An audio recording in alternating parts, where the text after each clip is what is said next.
하겠습니다.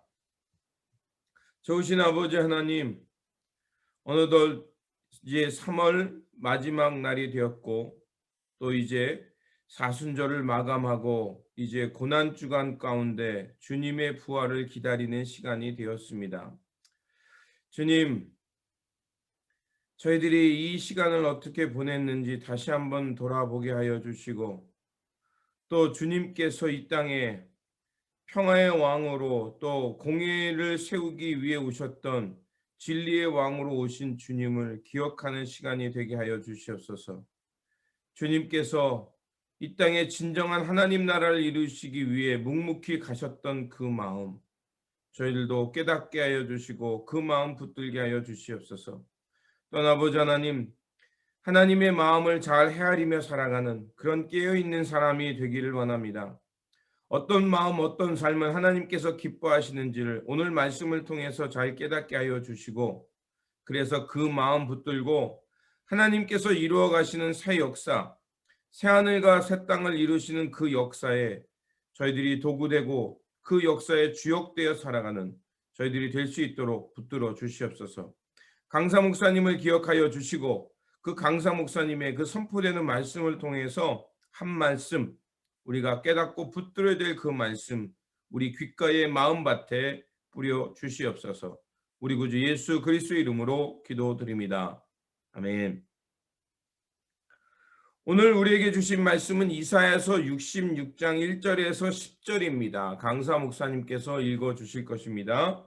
그리고 말씀을 전해 주실 목사님은 뉴욕 그레이트 넥 교회를 섬기고 계시는 양민성 목사님이십니다. 목사님께서 말씀 전해 주실 때 많은 은혜 받으시기 바랍니다.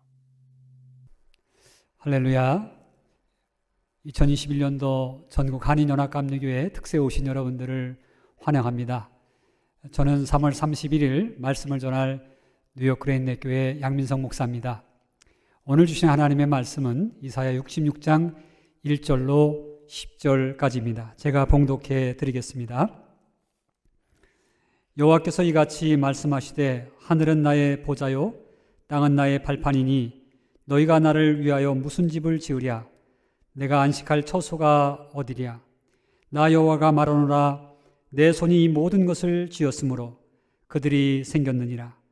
물은 마음이 가난하고 심령에 통해하며 내 말을 듣고 떠는 자 그 사람은 내가 돌보려니와 소를 잡아 드리는 것은 살인함과 다름이 없이 하고 어린 양으로 제사 드리는 것은 개의 목을 꺾음과 다름이 없이 하며 드리는 예물은 돼지의 피와 다름이 없이 하고 분향하는 것은 우상을 찬송함과 다름이 없이 행하는 그들은 자기의 길을 택하며 그들의 마음은 가증한 것을 기뻐한즉 나 또한 유혹을 그들에게 택하여 주며 그들이 무서워하는 것을 그들에게 임하게 하리니 이는 내가 불러도 대답하는 자가 없으며 내가 말하여도 그들이 듣지 않고 오직 나의 목전에서 악을 행하며 내가 기뻐하지 아니하는 것을 택하였음이라 하시니라. 여호와의 말씀으로 말미암아 떠는 자들아 그의 말씀을 들을지어다. 이르시되 너희 형제가 너희를 미워하며 내 이름으로 말미암아 너희를 쫓아내며 이르기를 여호와께서는 영광을 나타내사 너희 기쁨을 우리에게 보이시기를 원하노라 하였으나 그들은 수치를 당하리라 하셨느니라. 떠드는 소리가 성읍에서부터 들려오며 목소리가 성전에서부터 들리니 이는 여호와께서 그의 원수에게 보응하시는 목소리로다.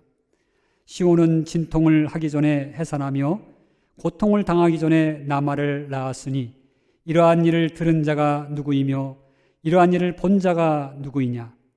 나라가 어찌 하루에 생겼으며 민족이 어찌 한순간에 태어나겠느냐. 그러나 시온은 진통하는 즉시 그 아들을 순산하였도다. 여호와께서 이르시되 내가 아이를 갖도록 하였은즉 해산하게 하지 아니하겠느냐.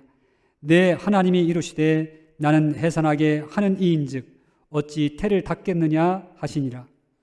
예루살렘을 사랑하는 자들이여 다 그 성읍과 함께 기뻐하라. 다 그 성읍과 함께 즐거워하라. 그 성을 위하여 슬퍼하는 자들이여 다 그 성의 기쁨으로 말미암아 그 성과 함께 기뻐하라. 아멘. 우리는 지금 한 번도 경험하지 못한 팬데믹 시대를 1년 넘게 살아오고 있습니다. 코로나19이 시작된 지 얼마 되지 않아서 뉴욕타임즈 칼럼니스트 토머스 프리드먼은 세계는 지금 BC와 H로 나눌 것이라고 말했습니다. 즉 비포 코로나와 애프터 코로나로 세계가 구분될 것을 예견해 준 것입니다. 또한 유대인 역사학자 유발 하라리 교수 역시 코로나19로 인해서 인류 사회는 그 이전과 이후가 완전히 달라질 것을 전망했습니다. 이들의 예측과 같이 지금 세상은 어떤가요? 세상은 전혀 다른 방식으로 삶이 바뀌어가고 있습니다.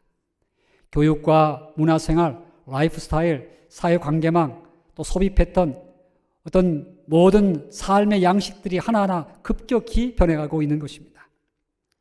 여러분, 그 와중에 기독교는 어떻습니까? 기독교 역시 예외는 아닌 것입니다. 예배 방식에 가장 큰 변화가 일어났습니다. 예배당에 가서 드려야만 했던 예배가 온라인 비대면으로 전환되면서 예배의 본질에 대한 주제를 수면 위로 떠올리게 만들었습니다. 꼭 예배당에 가서 드려야만 참된 예배인가? 집에서 드리는 것도 가능하지 않는가라고 하는 질문들이 대두되었습니다. 사실 이같이 예배 본질에 관한 논지가 진지하게 제기되었다고 하는 것은 참으로 고무적인 일이 아닐 수 없습니다.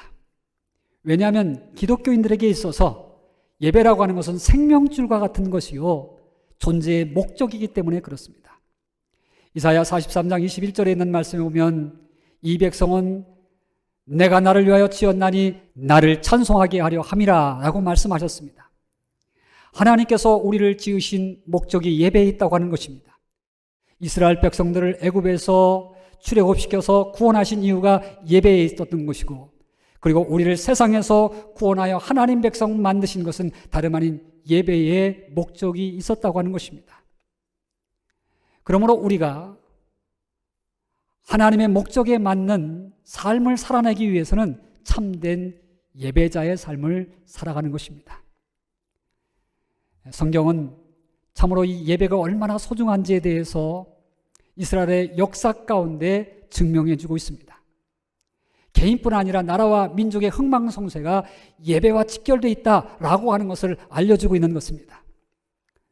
최초 모세에게 주셨던 성막 제사가 아주 활성화되었고, 솔로몬의 성전 제사가 하나님의 마음을 감동시키는 그러한 예배가 되었을 때 이스라엘은 어땠습니까? 복된 민족으로 지칭되었고요, 열방 중 힘있는 민족으로 세움받게 되었습니다. 하지만 참된 예배 정신을 잃어버리고 타락했을 때 그 아름다웠던 성막도 성정도 다 무너지고, 나아가서 나라와 민족까지도 분열되고 포로 신세로 전락했던 것을 우리는 성경 속에서 바라보게 됩니다. 포로 이후에 다시 예루살렘에 돌아와서 수룹바벨의 성전을 세우게 되고, 또 그 이후에 로마 시대에는 화려한 헤롯 성전을 세워서 예배를 드리고 있었지만, 그 예배가 참된 예배가 되지 못했을 때에 역시 다시 성전이 파괴되고 나라와 민족까지도 멸망의 길을 갔던 것을 여실하게 보여주고 있는 것입니다. 그러므로 예배라고 하는 것은 단순히 어떤 예식을 치른다거나 의식을 갖고 행하는 것이 아니라고 하는 것입니다.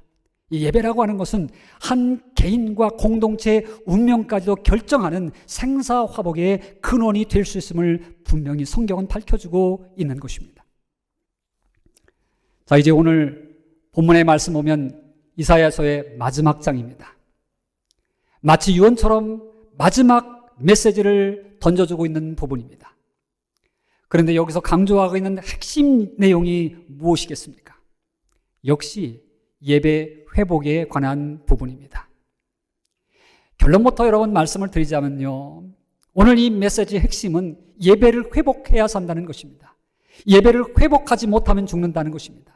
영적으로 우리가 살기 위해서는 예배가 회복되어야 되고, 영적으로 우리가 다시 도약하기 위해서는 예배가 제대로 이루어져야 된다는 것입니다.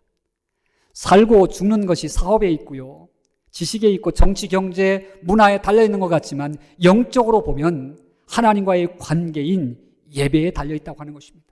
팬데믹 시대 때 우리가 백신을 맞으면 사는 것 같지만 진정한 우리의 영원한 삶은 하나님과의 예배 회복에 달려있음을 다시 한번 반복하여서 오늘 말씀의 레슨에 주고 있는 것입니다.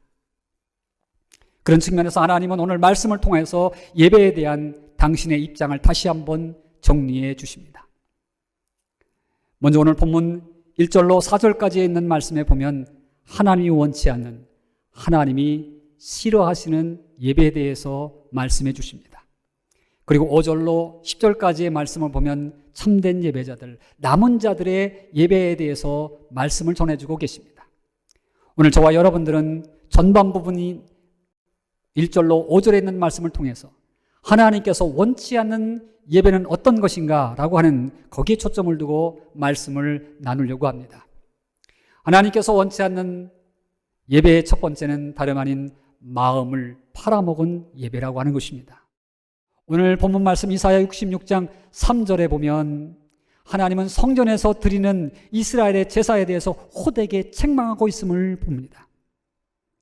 소를 잡아 드리는 것은 살인함과 다름이 없이 하고 어린 양으로 제사 드리는 것은 개의 목을 꺾음과 다름이 없이 하며 드리는 예물은 돼지의 피와 다름이 없이 하고 분향하는 것은 우상을 찬송함과 다름이 없이 행하는 그들은 자기의 길을 택하여 그들의 마음은 가증한 것을 기뻐한즉이라고 말씀합니다. 즉 당시 이스라엘 백성들은요, 지정된 예물인 소와 양을 가지고 와서 예배를 잘 드리는 것으로 그렇게 생각했습니다. 하지만 하나님께서 그 중심을 보실 때에 이스라엘의 백성들의 마음은 전혀 그렇지 않았다라고 하는 것입니다. 예배를 통해서 하나님과 진정한 교제와 사랑을 나누어야 하는데 그곳에는 관심이 없었다는 것입니다. 제물을 드릴 때 각을 떠서 정말 하나님 앞에 통회하는 마음을 가지고 회개하는 마음을 가지고 드려야 되는데 제물만 각을 떡지 마음의 각은 뜨지 아니하고 회개하며 심령을 통회하며 새롭게 함으로 거룩함을 추구하는 영적 제사는 마음에서 이미 사라졌다고 하는 것입니다. 이들의 제사는 시간이 지나갈수록 참으로 매너리즘에 빠져 있고 하나님에 대한 경외와 두려움조차 없어졌습니다. 워낙 예배라고 하는 헬라어 단어는 프로스코네오라고 하는 말 아닙니까? 손에다가 키스한다, 존경하는 의미로, 정말 존중하는 의미로 입을 맞추는 겁니다.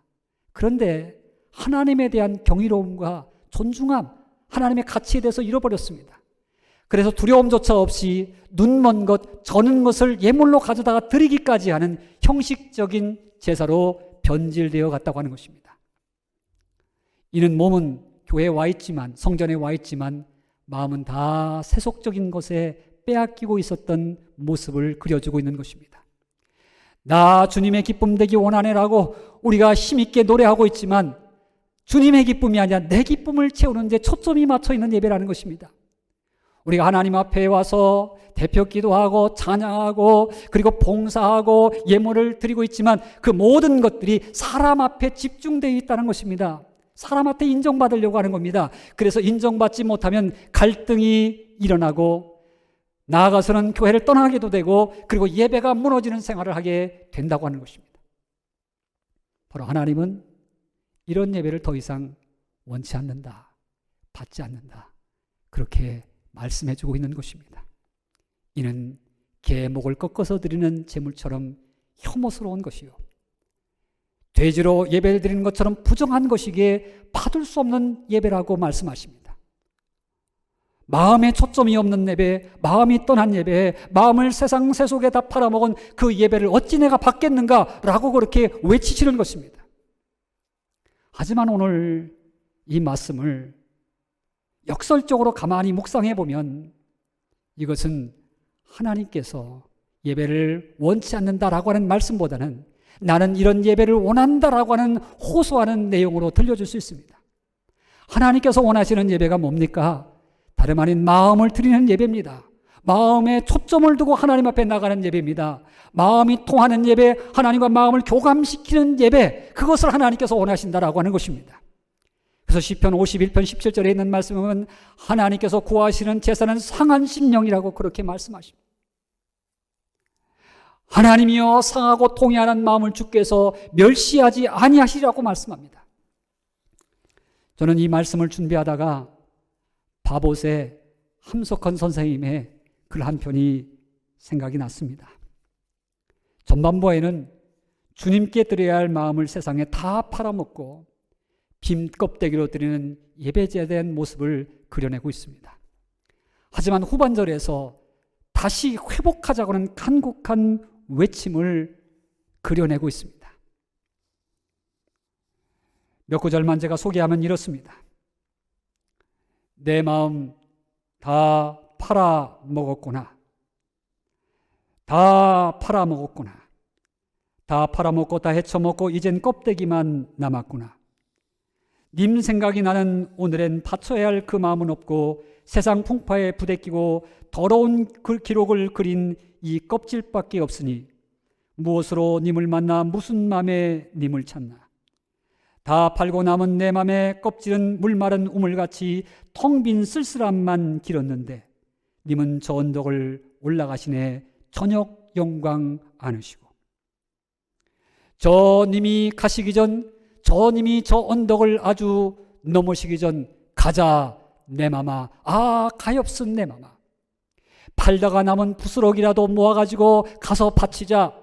받으시거나 아니 받으시거나 팔 앞에 나 쓰러지자.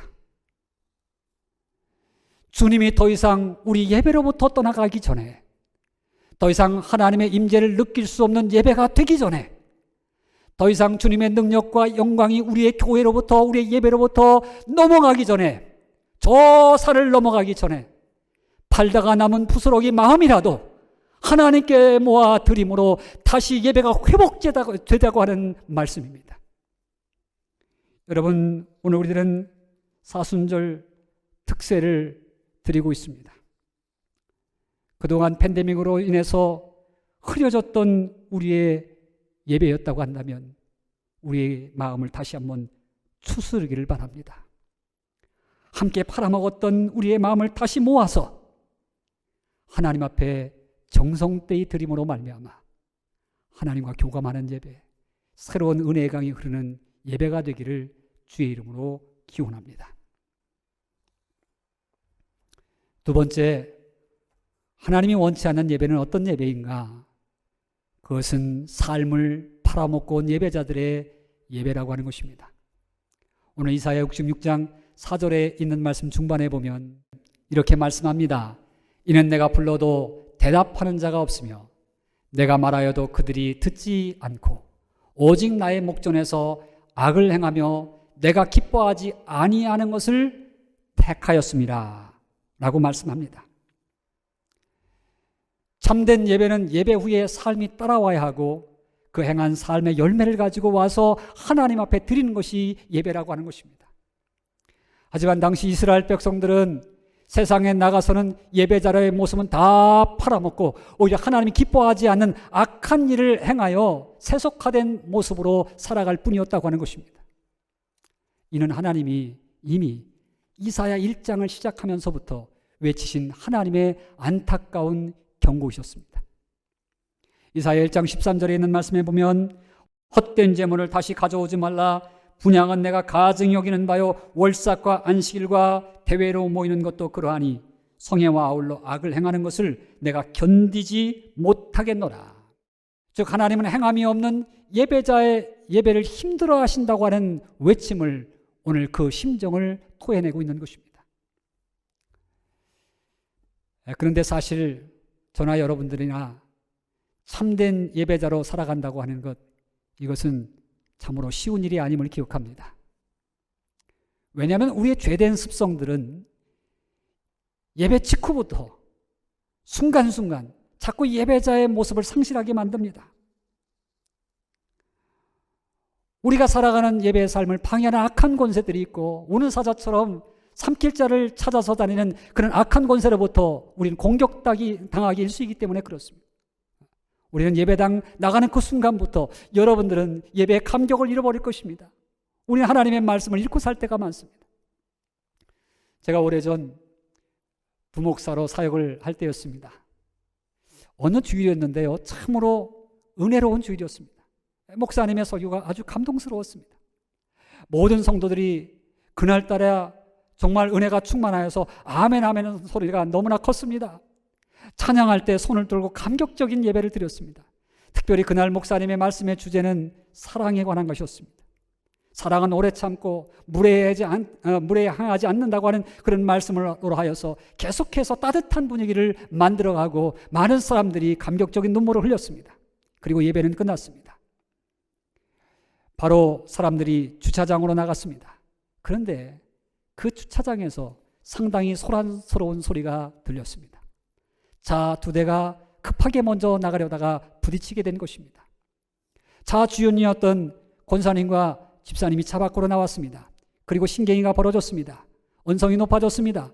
이윽고 멱살까지 잡았습니다. 그리고 감정이 더 격해지자 주먹질까지 오갔던 그 장면이 있었습니다. 바로 그 직전까지 있었던 예배자의 모습은 그곳에서 다 땅에 떨어지고 상실되어 있었습니다. 상황과 흥분된 감정에 휩쓸려 다 그 예배의 감격을 팔아먹었습니다. 자아의 자존심만 남았습니다. 저는 이 모습이 그들만의 모습은 아니었다고 그렇게 생각이 되었습니다. 지금까지도 그 모습은 바로 우리 자신들의 모습이라고 그렇게 남아있는 것입니다. 들었던 말씀, 세상에 나가는 순간, 교회 문 밖을 나가는 순간 세상에 다 팔아먹고요. 우리의 감정에 다 팔아먹고 욕심에 다 팔아먹고 이기심에 다 팔아먹고 사는 것이 우리의 신앙생활의 모습이 될 수 있다는 것입니다. 그러므로 근신하여 신앙생활하지 않으면 참된 예배자의 정체성은 언제든지 무너질 수밖에 없는 것입니다. 자, 그렇다면 이제 우리는 어떻게 해야 우리의 삶 속에서 참된 예배자의 삶을 지켜나가고 그리고 그런 예배자의 모습을 온전히 이루어갈 수 있을까요? 저는 우리의 힘으로다가는 불가능하다고 생각합니다. 그래서 성령의 전적인 인도하심이 있어야 될 줄로 믿습니다. 우리의 참된 예배 생활은 초대교회에서 모델을 찾습니다. 초대교회의 가장 두드러진 특징이 뭡니까? 다름 아닌 성령 충만이 그들과 함께 있었다고 하는 것입니다. 그들 예배 속에 넘치는 성령의 충만함, 그 성령의 충만함을 통하여서 예배 드리는 자들이 변화됩니다. 예배 드리기 이전과 예배 드리고 난 이후의 삶이 완전히 달라집니다. 제자들의 모습 속에서 그것을 증명해 주고 있습니다. 그 공동체는 세상으로부터 칭찬 듣는 교회 공동체가 됩니다.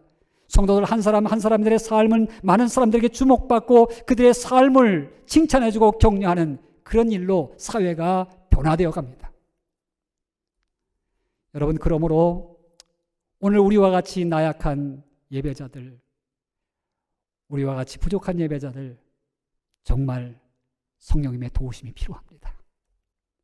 갈라디아서 5장 22절로 23절의 말씀과 같이 우리 안에 아름다운 하나님의 성품의 열매가 맺혀지기 위해서는 우리는 성령님을 초대해야 되고 성령님께서 내 성품을 계속 갈아엎는 그 영적인 작업이 필요하다고 하는 것입니다.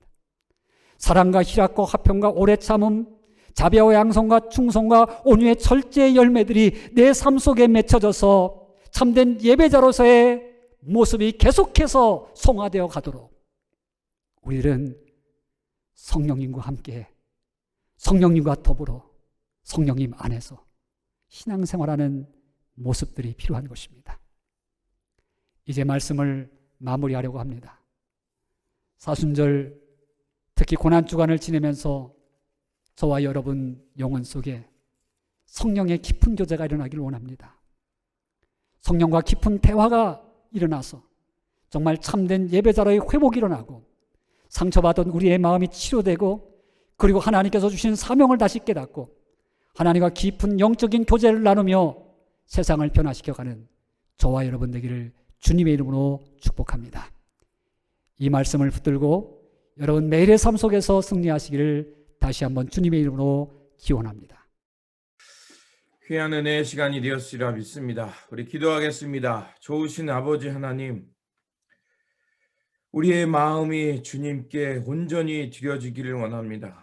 또 주님의 그 거룩하신 통치가 우리 마음, 생각, 우리 삶의 영역에 넘쳐나기를 원합니다.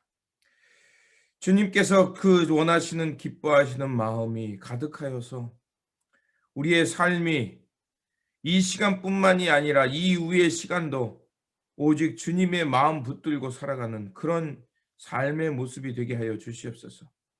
그래서 예배자의 행위로 끝나는 것이 아니라 우리 삶 속에서도 우리 삶 전체가 예배자의 모습처럼 온전히 하나님께 드려지며 하나님의 기쁨 되어 살아가는 삶의 자리가 되게 하여 주시옵소서.